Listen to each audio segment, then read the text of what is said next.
There is a specific reason to pause before buying the Breville Bambino espresso machine in Canada.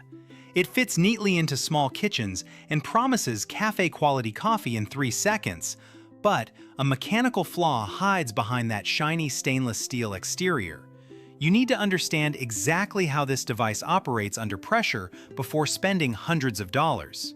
What looks like an ideal morning companion often turns into a frustrating and leaky mess that costs a lot to fix.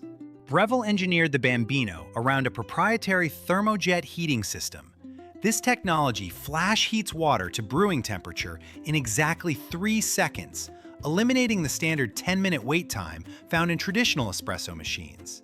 That speed altered the entry-level market entirely. Consumers loved the fast results, and sales rose rapidly across the globe. Designers packed this technology into a narrow footprint. Measuring barely 6 inches wide, the unit slides right between your toaster and blender without sacrificing counter space.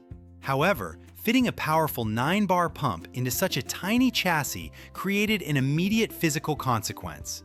Weighing barely 3 kilograms empty, the machine lacks mass. This lack of weight directly compromises the daily user experience because a standard espresso ritual requires heavy physical force to operate correctly. Every morning, you fill the portafilter with ground coffee and twist it into the group head. Traditional cafe machines weigh 50 pounds and sit perfectly still during this process. But this compact device slides across your counter the second you apply twisting pressure. Owners quickly realize they must physically hug the machine with their left arm just to lock the handle in place with their right hand. That awkward wrestling match happens every single day. The weight problem continues once you press the brew button. Internal pumps generate intense force to push water through the tightly packed coffee puck. Because the outer casing lacks the weight to absorb that energy, the entire machine vibrates. Coffee cups rattle off the metal grate, and even the drip tray shakes loose. Daily mechanical shaking eventually degrades the internal assembly. Those daily vibrations target one weak point inside the machine. A metal shower screen sits directly above your coffee and is held by a single central screw. Weeks of shaking force that screw to slowly loosen, and most users never notice this microscopic movement until a leak occurs. Hot, pressurized water bypasses the rubber gasket entirely. Boiling liquid sprays from the sides of the portafilter handle, missing your cup and flooding the counter. People naturally assume they loaded too much coffee or tamped incorrectly, often throwing away expensive beans while trying to fix their technique. The user did nothing wrong in these situations. The machine simply vibrated its own hardware loose, which means you must keep a screwdriver handy for basic maintenance. If you find these product breakdowns helpful, hit subscribe and the notification bell, since we expose hidden design flaws like this every single week. Next, we will examine the most concerning internal component. The shaking hardware distracts from another issue behind that loose shower screen. High-end espresso machines use solid brass for the group head, which retains heat and lasts decades, but Breville opted for a cheaper approach. If you remove the metal screen, you find a black plastic core directing the boiling water. A powerful pump hits this plastic component with 9 bars of pressure and heated water every day.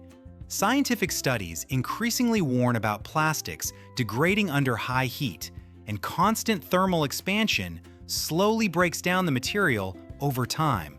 You are effectively brewing acidic coffee through a stressed plastic funnel. The manufacturer claims the materials are food safe, but many health-conscious consumers refuse to expose plastic to boiling water daily. This manufacturing choice impacts the long-term reliability of the appliance. Water heat remains tightly controlled, locking the brewing temperature at exactly 93 degrees Celsius. You cannot adjust this setting on the machine. That temperature works well for traditional dark roast Italian coffee beans, because dark roasting processes break down the bean structure, allowing the water to easily extract the deep chocolate flavors.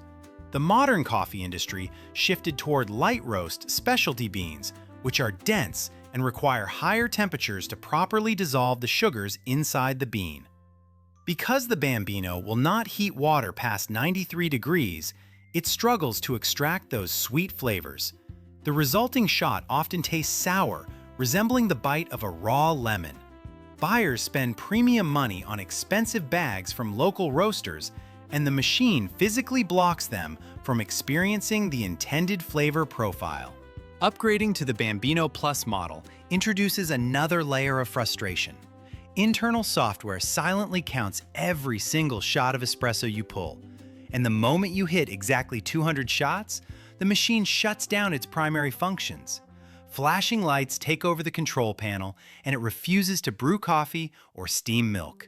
You cannot bypass this feature, and delaying this process until after you finish making your morning drink is impossible.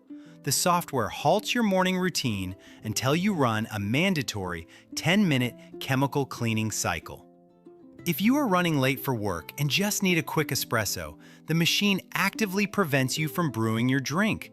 This strict programming forces maintenance at inconvenient times, creating notable daily friction. That forced cleaning cycle triggers a significant design failure of the unit. To flush the system, the machine shoots water through the internal valves and dumps it directly into the bottom tray.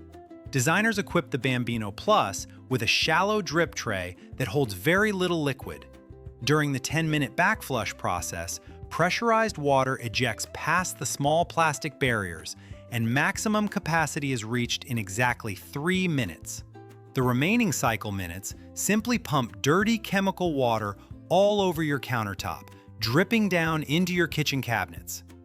Owners have to stand over the machine holding a large bowl under the exhaust valve just to prevent water damage to their home.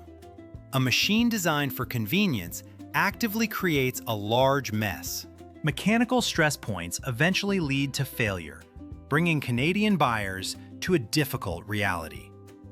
Base model units ship with a strict 1-year warranty, and the internal plastic usually survives the intense vibrations and thermal stress for the first 12 months without issue. Major breakdowns frequently happen during year 2, where thermal fuses blow out, steam wands clog, and internal plastic cracks. American customers usually receive a flat fee replacement directly from the company when this happens. Canadian consumers face a different corporate structure because manufacturers do not operate centralized repair hubs directly in Canada.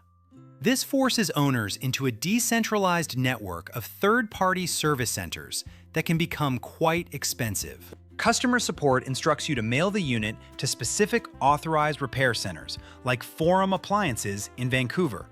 Because the appliance is awkwardly shaped and heavy in the shipping box, sending it across Canadian provinces costs a substantial amount.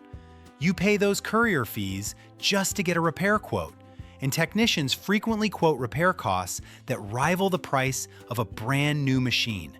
Declining the expensive repair does not erase the mandatory diagnostic fee, and return shipping costs still apply if you want to retrieve your broken property. The basic math rarely works in your favor. Most Canadian owners end up throwing the broken machine into a landfill, realizing the low purchase price hit a steep, long-term ownership cost. Breville promises premium espresso in a compact package, but hidden costs erode that value. From the plastic internals and vibration leaks to the frustrating Canadian repair process, this machine demands too many compromises. Buyers need an appliance that works consistently without these daily hurdles. If this breakdown saved you from a frustrating purchase, hit subscribe and drop a comment about what machine we should investigate next. Thanks for watching, and I will see you in the next review.